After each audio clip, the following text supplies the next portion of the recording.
সাম্প্রদায়িক সম্প্রীতি, সাম্প্রদায়িক সম্প্রীতি, এই জিগিরটা যারা জফে গুড়াড্ডি মজানে না সাম্প্রদায়িক সম্প্রীতি কাকে বলে। আল্লাহ পাক রব্বুল আলামিন সূরাতুল বাকারার 256 নম্বর আয়াতে সুস্পষ্টভাবে সাম্প্রদায়িক সম্প্রীতিকে সংজ্ঞায়িত করেছেন। আল্লাহ পরিষ্কার ভাষায় কোরআনে বলে দিয়েছেন এইটার নাম সাম্প্রদায়িক সম্প্রীতি। কোনটা? মুসলমানে ঈদুল আজহার গরুর গোশত খাবে, এখানে হিন্দুদের কোনো অংশীদারিত্ব নাই। হিন্দুরা দুর্গা পূজা করবে, এখানে মুসলমানের কোনো অংশীদারিত্ব নাই। এইটার নাম সাম্প্রদায়িক সম্প্রীতি। সাম্প্রতিককালে এটা নিয়ে চরমভাবে বাড়াবাড়ি চলেছে। কোন সরকারি কর্মকর্তা যদি হিন্দুদের পূজার অনুষ্ঠানে যায় শুধু দেখার জন্য যে তারা স্বাধীনভাবে তাদের ধর্মটা পালন করতেছে না বাধাপ্রাপ্ত হচ্ছে, এইটা তদন্ত করার জন্য কোন সরকারি কর্মকর্তা হিন্দুদের পূজা মণ্ডপে যেতে পারে। এটা কোরআনের ঘোষিত সাম্প্রদায়িক সম্প্রীতির আওতায় পড়ে। কিন্তু গিয়া দুর্গা পূজার ছবি ছাপা ইউনিফর্ম হায়া লজ্জা থাকলে কোনো মুসলমান তার গায়ে পড়তে পারে না। পবিত্র কোরআনের যে আয়াতে আল্লাহ সর্বপ্রথম দিন শব্দটি ব্যবহার করেছেন সেটি হলো সূরাতুল ফাতিহার 3 নম্বর আয়াত। এখানে আল্লাহ বলেছেন মালিকি ইয়াউমিদ্দিন। এই যে দিন শব্দ, মালিকি ইয়াউমিদ্দিন আয়াতে আল্লাহ দিন শব্দকে কর্মফল অর্থে ব্যবহার করেছে। সামনের কথাগুলি সহজে বোঝার জন্য আপনারা একটু মেহেরবানি করে আমি যখন বলে যাব মনোযোগের সাথে স্মরণ রাখার চেষ্টা করবেন কোন আয়াতে দিন শব্দকে কোন অর্থে আল্লাহ ব্যবহার করলেন।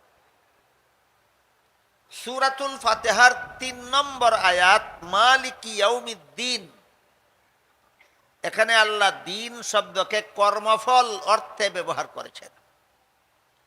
তাই আয়াতের শব্দার্থ হলো কর্মফল দান দিবসের মালিক আল্লাহ, মর্মার্থ হলো কিয়ামতের দিনের মালিক আল্লাহ।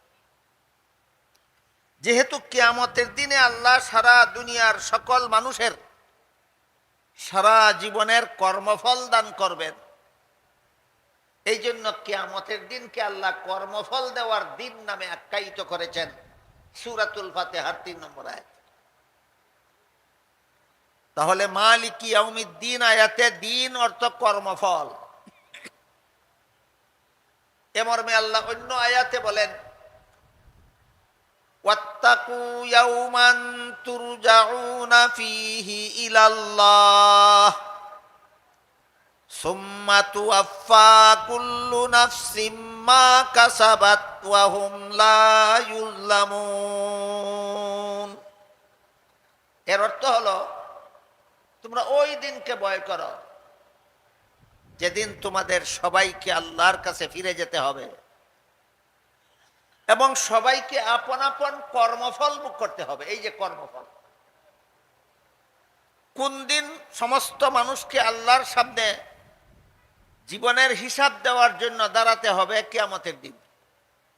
সেই দিন সবাইকে আপন আপন কর্মফল দেওয়া হবে এবং কর্মফল দিতে গিয়ে আল্লাহ কারো সাথে বিন্দু মাত্র অবিচার করবেন না। ওয়াহুম লা ইউযলামুন। সেই কিয়ামতের দিন আমার দুনিয়ার জীবনের সকল কর্মের ফল ভোগ করতে হবে। ঈমানের এই অংশ, মুমিন মুসলমানের অন্তরের এই বিশ্বাস যত বেশি শক্তিশালী থাকবে ততই মুসলমান দুনিয়ার জীবনে দুর্নীতি মুক্ত থাকবে। শেষ বিচারের দিন আল্লাহর কাছে কি জবাব দেব, এই প্রশ্ন যার অন্তরে দুর্বল হয়ে যাবে, যত বেশি দুর্বল হবে ততই সে দুনিয়াতে দুর্নীতিবাজ হবে।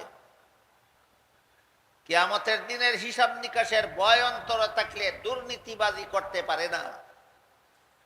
কিয়ামতের দিনের হিসাবের ভয় অন্তরে না থাকলেই দুনিয়াতে মানুষ দুর্নীতিবাজ হয়। এখান থেকে আমরা এই কথাটি মনে রাখি, একজন মুসলমান কেন দুর্নীতিবাজ হয়, একজন কলেমা বিশ্বাসী মুমিন কেন দুর্নীতিবাজ হয়, একজন নমাজি, একজন রোজাদার, একজন যাকাত ফেতরা যাকাত খয়রাত করনেওয়ালা, একজন হাজি, একজন উমরা পালনকারী দুর্নীতিবাজ কেন হয়? শেষ বিচারের দিন আল্লাহর কাছে কি জবাব দেব, এই ভয় তার অন্তরে না থাকলেই হয়। শেষ বিচারের দিন আল্লাহর কাছে কি জবাব দেব, এই ভয় অন্তরে না থাকলে হজও করবে, দুর্নীতিও করবে, উমরাও করবে, দুর্নীতিও করবে, যাকাতও দিবে, দুর্নীতিও করবে, নামাজও পড়বে, দুর্নীতিও করবে, কারণ শেষ বিচারের ভয় তার অন্তরে নাই। এই জন্য আল্লাহ পরিষ্কার ভাষায় বলেছেন, ওয়াত্তাকু, ভয় কর, ইয়াউমান, ওই দিনকে, তুরজাউনা ফীহি ইলাল্লাহ, যেদিন তোমাদের সবাইকে আল্লাহর কাছে ফিরে যেতে হবে এবং আপন আপন কর্মফল ভোগ করতে হবে।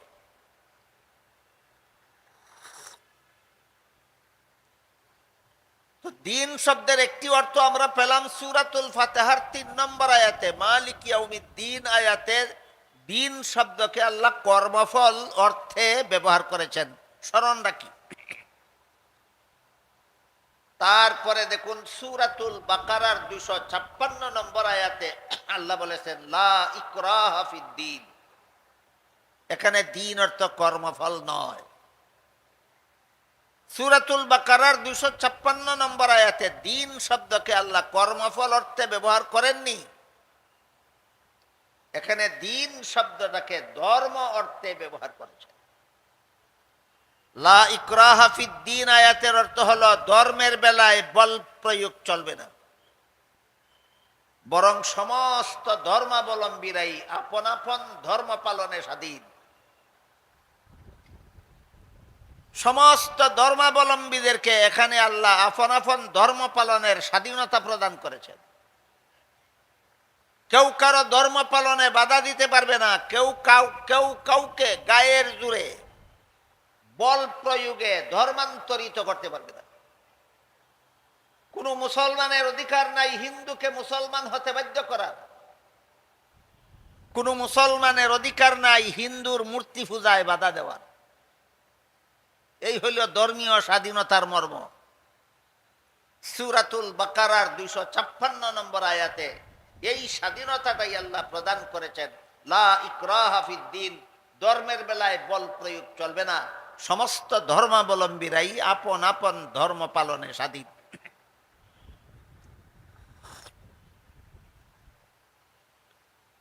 তাই এবার প্রশ্ন জাগে, যেহেতু আল্লাহ সূরাতুল বাকারার ২৫৬ নম্বর আয়াতে সমস্ত ধর্মাবলম্বীদের আপন আপন ধর্ম পালনের স্বাধীনতা দিলেন, তাহলে কি সবগুলি ধর্মই আল্লাহর কাছে গ্রহণযোগ্য?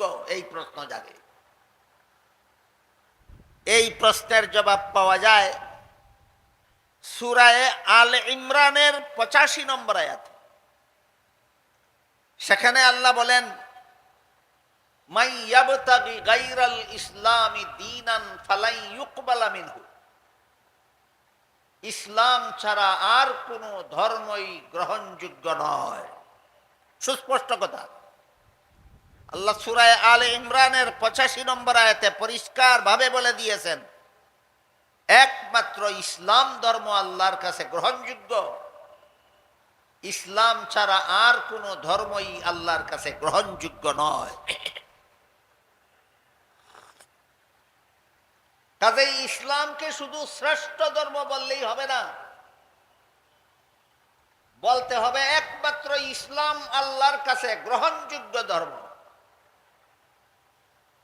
একমাত্র ইসলাম আল্লাহর কাছে গ্রহণযোগ্য ধর্ম, এই কথাটাকে, কোরআনের এই সুস্পষ্ট ঘোষণাটাকে কৌশলে ধামা চাপা দেওয়ার জন্য একটা কৌশলী কথা উদ্ভাবন করা হয়েছে, সেটা হলো ইসলাম শ্রেষ্ঠ ধর্ম। এর মানে হলো অশ্রেষ্ঠ ধর্ম তো আরো আছে। অসুবিধা কি? এটা হলো একটা ধূম্রজাল সৃষ্টি করার চক্রান্ত। ইসলামকে শুধুমাত্র একটা শ্রেষ্ঠ ধর্ম বলে ঘোষণা করা, এটা ধর্মের ব্যাপারে মুসলমানদের অন্তরে ধূম্রজাল সৃষ্টি করার শয়তানি চক্রান্ত। ইসলাম শুধু শ্রেষ্ঠ ধর্ম নয়, ইসলাম আল্লাহর কাছে গ্রহণযোগ্য একমাত্র ধর্ম। এই কথাটাও চিরজীবন সমস্ত মুসলমানের স্মরণ রাখার ব্যাপার, যে ইসলামকে শ্রেষ্ঠ ধর্ম বললেই ইসলাম সম্পর্কে যথার্থ মূল্যায়ন হলো না।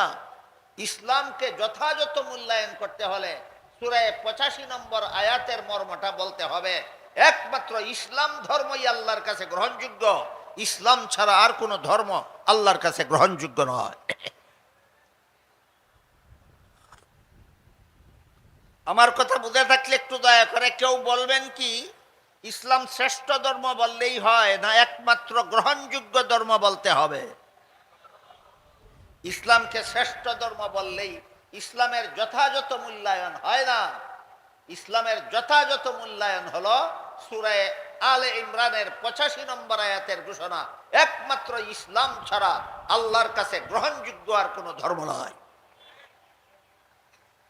এখন প্রশ্ন জাগে, সূরাতুল বাকারার 256 নম্বর আয়াতে আল্লাহ সমস্ত ধর্মাবলম্বীদের আপন আপন ধর্ম পালনের স্বাধীনতা ঘোষণা দিলেন, আর সূরা আলে ইমরানের 85 নম্বর আয়াতে বলে দিলেন আর কোনো ধর্ম গ্রহণযোগ্য নয়। সেখানে বললেন সব ধর্মই পালনের স্বাধীনতা আছে, এখানে বলেন আর কোনো ধর্ম গ্রহণযোগ্য নয়। তাই প্রশ্ন জাগে, গ্রহণযোগ্য না হলে পালন করার স্বাধীনতা দিলেন কেন? আর পালন করার স্বাধীনতাই যদি দিলেন তাহলে গ্রহণযোগ্য হবে না কেন? পরিষ্কার সমাধান হওয়া দরকার। এসব কথার সমাধান যদি সমস্ত মুসলমানের অন্তরে পরিষ্কার থাকে, তাইলে ধর্মের অপব্যাখ্যায় যারা লেজে গুবরে অবস্থার সৃষ্টি করতে চায় এদের সকল চক্রান্ত দুরিশ্বাত হয়ে যাবে।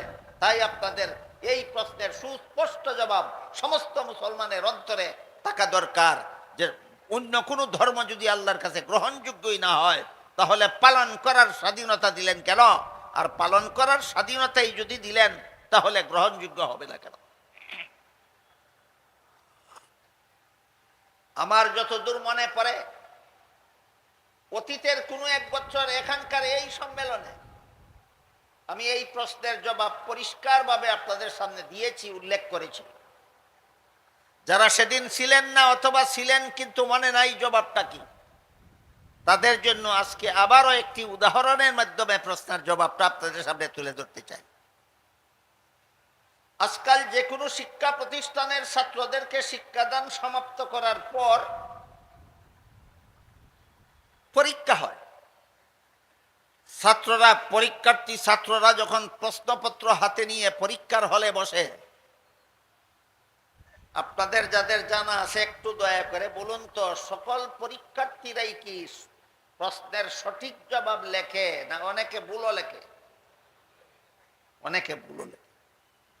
ভুল লেখলে পাস করবে না ফেল করবে? সন্দেহ আছে? না নিঃসন্দেহে ফেল করবে? প্রশ্নের জবাব ভুল লেখলে ফেল করবে, কোনো সন্দেহ নাই। তাই বলে কি কোনো পরীক্ষার্থীকে ভুল লেখলে বাধা দেওয়া যায়? বাধা দেওয়া যায়? দেওয়া যায় না। এখানেও তো প্রশ্ন জাগে, বাধাই যদি দেওয়া যাবে না ভুল লেখলে, তাহলে ফেল করবে কেন? আর ফেইলও যদি করবে ভুল লেখলে, তাহলে এমন ভুল লেখাতে বাধা দেব না কেন? এই প্রশ্নের যেই জবাব ওই প্রশ্নের সেই জবাব। পরীক্ষার হলে পরীক্ষার্থী ছাত্র প্রশ্নের জবাব ভুল লেখলে নিশ্চিত ফেল করবে, কিন্তু বাধা দেওয়ার নিয়ম নাই, এই জন্য বাধা দেব না। ঠিক তেমনি ভাবে ইসলাম ছাড়া আর কোন ধর্ম পালন করলে আল্লাহ বলেন ওয়াহুয়া ফিল আখিরাতি মিনাল খাসিরিন। এই খাসিরিনের মর্ম হলো পরকালে এরা চিরস্থায়ী জাহান্নামী হবে।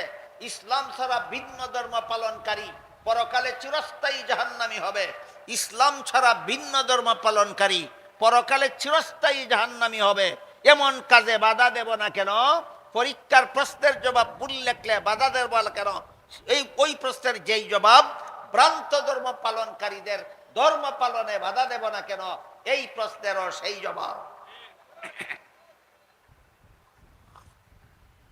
উভয় প্রশ্নের একই জবাব, সেটা হলো গ্রহণযোগ্যতার কারণে বাধা দেব না নয়, নিয়ম রক্ষার জন্য বাধা দেব না।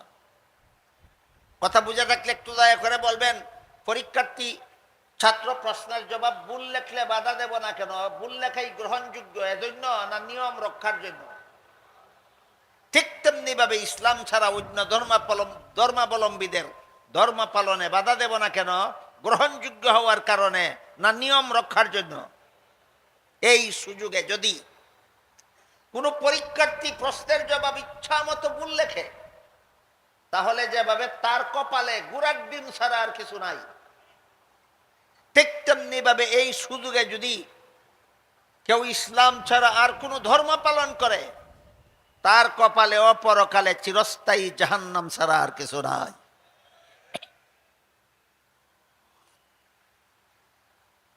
কাজেই আল্লাহ পাক রব্বুল আলামিন ইসলাম ছাড়া অন্যান্য ধর্ম পালনকারীদের ধর্মীয় অনুষ্ঠানে মুসলমানদের অংশগ্রহণ করার নির্দেশ দিলেন না আনন্দ প্রকাশের নির্দেশ দিলেন, না শুভেচ্ছা জানাবার নির্দেশ দিলেন, না শুধুমাত্র তাদের ধর্মীয় স্বাধীনতা দিলেন?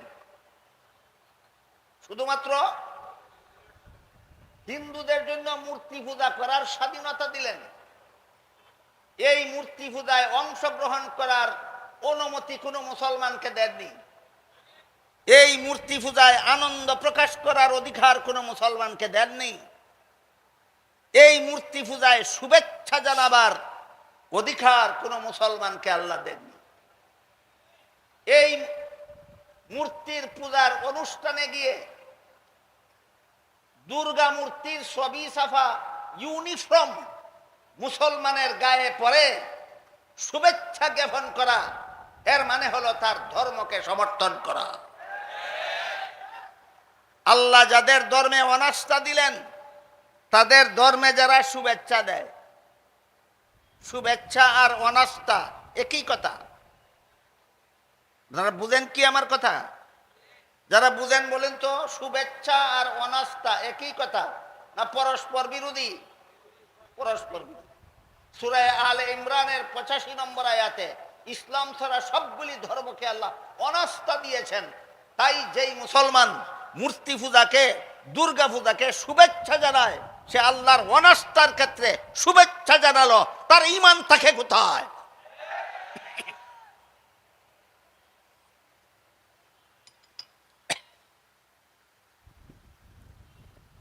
আমরা যেন জগা খিচুড়ি না পাকাই। আল্লাহ তাদের ধর্মীয় অনুষ্ঠানে আমাদের অংশগ্রহণের অনুমতি দিয়েছেন না তাদেরকে তাদের ধর্ম পালনের অনুমতি দিয়েছেন?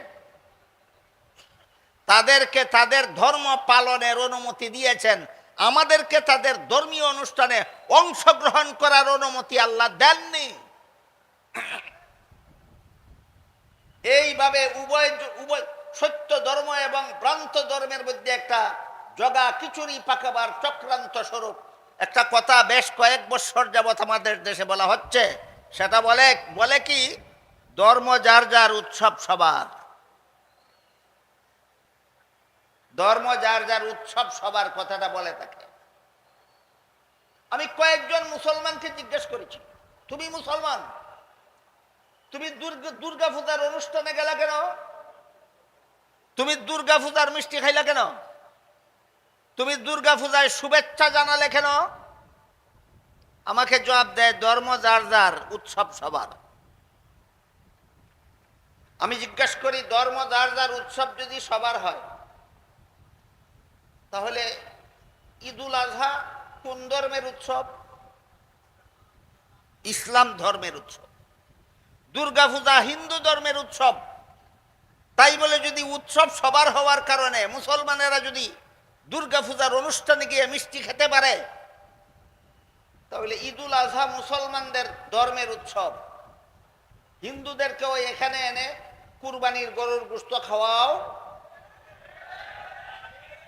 যেহেতু তোমরা বলো ধর্ম যার যার, উৎসব সবার, এই যে সমস্ত মুসলমানেরা হিন্দুদের দুর্গা পূজায় যাও, যে সমস্ত মুসলমানেরা হিন্দুদের দুর্গা পূজার মিষ্টি খাও, যে সমস্ত মুসলমানেরা হিন্দুদের দুর্গা পূজায় শুভেচ্ছা জানাও, যে সমস্ত মুসলমানেরা হিন্দুদের দুর্গা পূজার অনুষ্ঠানে গিয়ে তাদের দুর্গার ছবি ছাপা ইউনিফর্ম বেহায়া বেলাদার মতো নিজের গায়ে পরো আর বলো ধর্ম যার যার অনুষ্ঠান সবার, তোমাদের কুরবানির গরুর গোশত হিন্দুদেরও খাওয়াও, যেহেতু ধর্ম যার যার উৎসব সবার।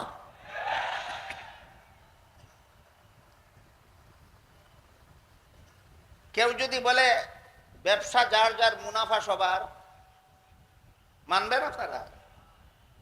কেউ যদি বলে চাকুরি যার যার বেতন সবার, মানবেন আপনারা? কেউ যদি বলে কৃষিকাজ যার যার ফসল সবার, মানবে কেউ? আর কোন মাতালে যদি কয় বিয়া যার যার বউ সবার, কোন পাগলে কি মানবে? তাহলে ধর্ম যার যার উৎসব সবার কিভাবে হয়? যেভাবে কৃষিকাজ যার ফসল তার, ব্যবসা যার মুনাফা তার, চাকুরি যার বেতন তার, বিয়া যার বউ তার, ধর্ম যার উৎসব তার। বুঝে থাকতে বলুন, ধর্ম যার যার উৎসব সবার, এটা কি সাম্প্রদায়িক সম্প্রীতিমূলক স্লোগান না কুফুরি স্লোগান?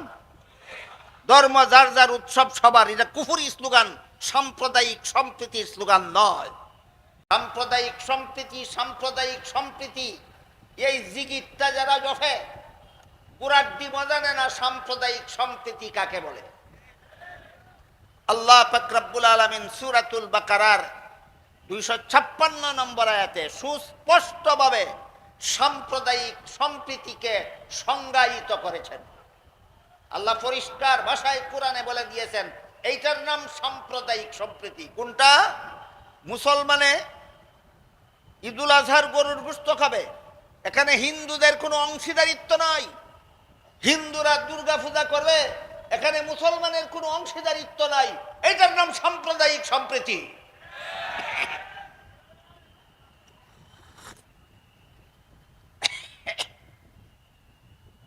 সাম্প্রতিককালে এটা নিয়ে চরম ভাবে বাড়াবাড়ি চলেছে। কোন সরকারি কর্মকর্তা যদি হিন্দুদের পূজার অনুষ্ঠানে যায় শুধু দেখার জন্য যে তারা স্বাধীনভাবে তাদের ধর্মটা পালন করতেছে না বাধাপ্রাপ্ত হচ্ছে, এইটা তদন্ত করার জন্য কোন সরকারি কর্মকর্তা হিন্দুদের পূজা মণ্ডপে যেতে পারে। এটা কোরআনের ঘোষিত সাম্প্রদায়িক সম্প্রীতির আওতায় পড়ে। কিন্তু গিয়া দুর্গা পূজার ছবি ছাপা ইউনিফর্ম হায়া লজ্জা থাকলে কোনো মুসলমান তার গায়ে পড়তে পারে না।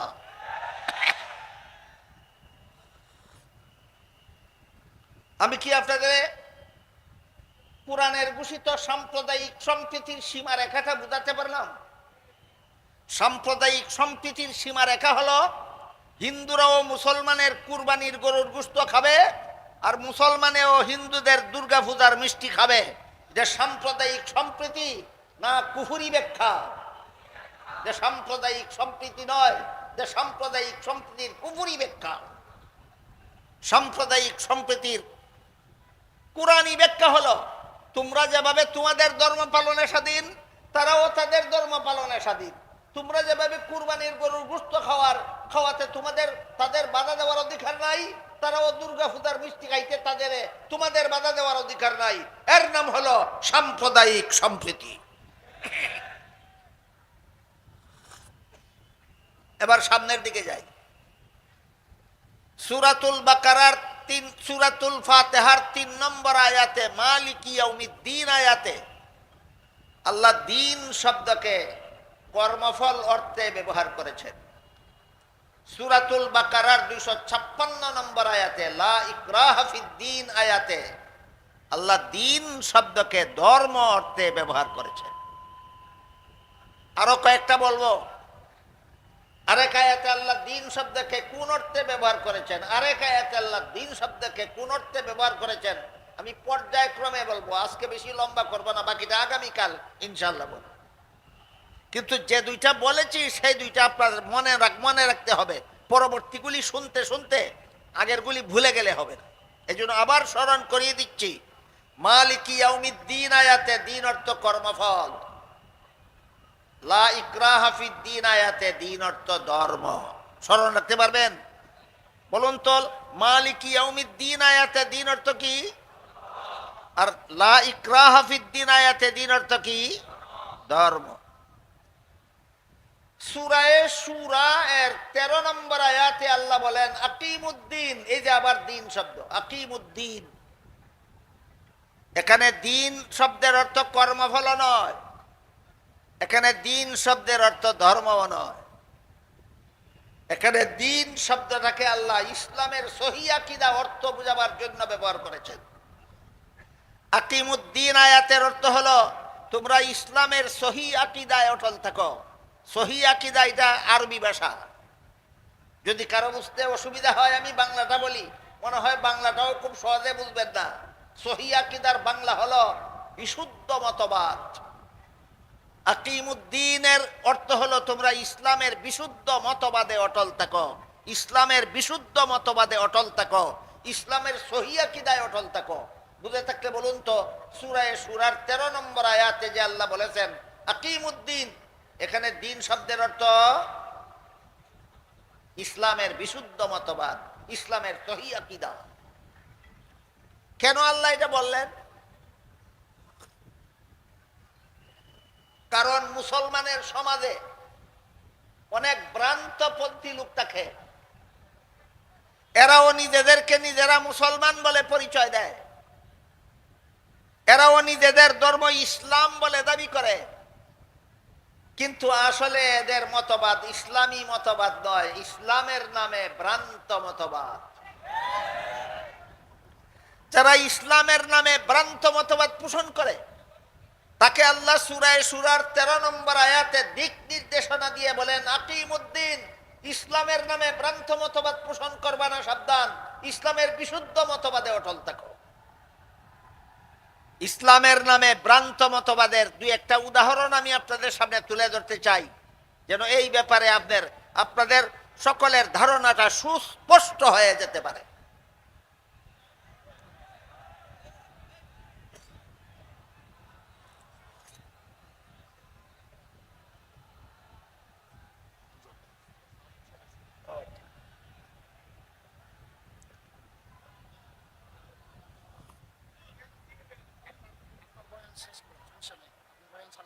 তাহলে নীরবতা রক্ষা করতে হবে।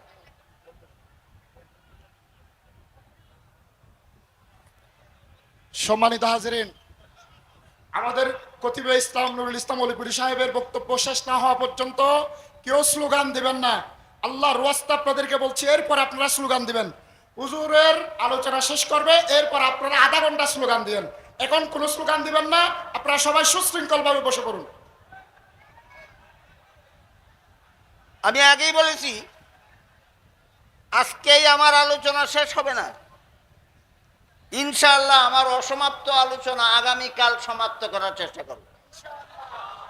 তাই আর যদি ধৈর্য ধরে 5-7 মিনিট আপনারা শুনেন, 5-7 মিনিটে ইসলামের নামে ভ্রান্ত মতবাদের একটি উদাহরণ আপনাদের সামনে তুলে ধরার চেষ্টা করব। নীরবতার সাথে শুনবেন তো?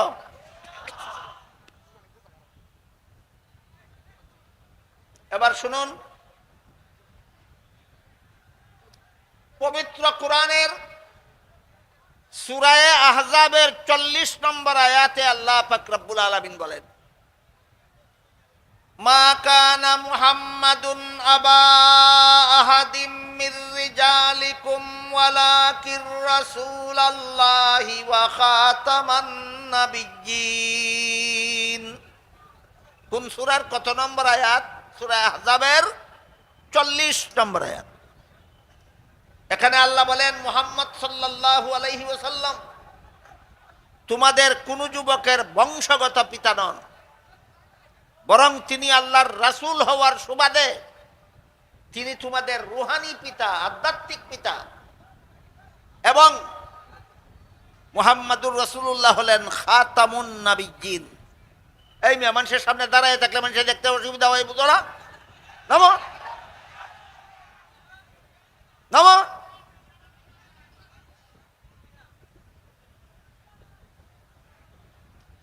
সূরা আহজাবের 40 নম্বর আয়াতে আল্লাহ আমাদের নবীকে খাতামুন নবিয়্যিন উপাধি দিয়েছেন, এটা মনে রাখুন। সূরা আহজাবের 40 নম্বর আয়াতে আল্লাহ আমাদের নবীকে কি উপাধি দিয়েছেন? খাতামান নবিয়্যিন উপাধি দিয়েছেন।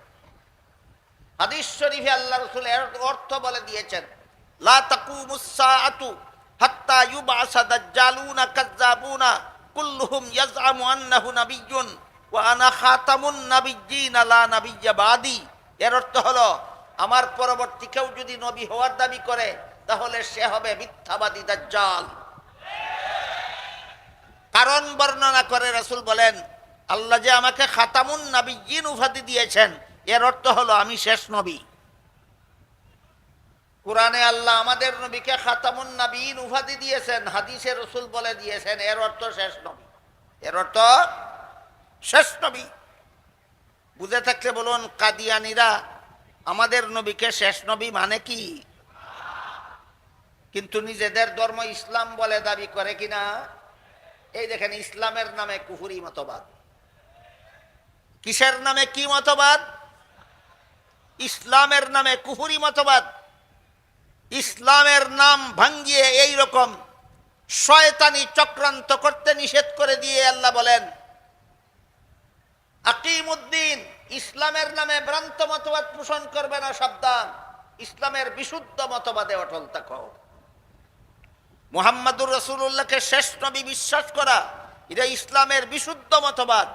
আর নিজেকে নিজে মুসলমান বলে দাবি করার পরও মুহাম্মাদুর রাসূলুল্লাহকে শেষ নবী বিশ্বাস না করা এটা ইসলামের নামে কুফরি মতবাদ। তাই আল্লাহ সূরার 13 নম্বর আয়াতে বলে দিয়েছেন, ইসলামের বিশুদ্ধ মতবাদে অটল থাকো, ইসলামের নামে কুফরি মতবাদ পোষণ করবে না। আমার কথা অসমাপ্ত রইল।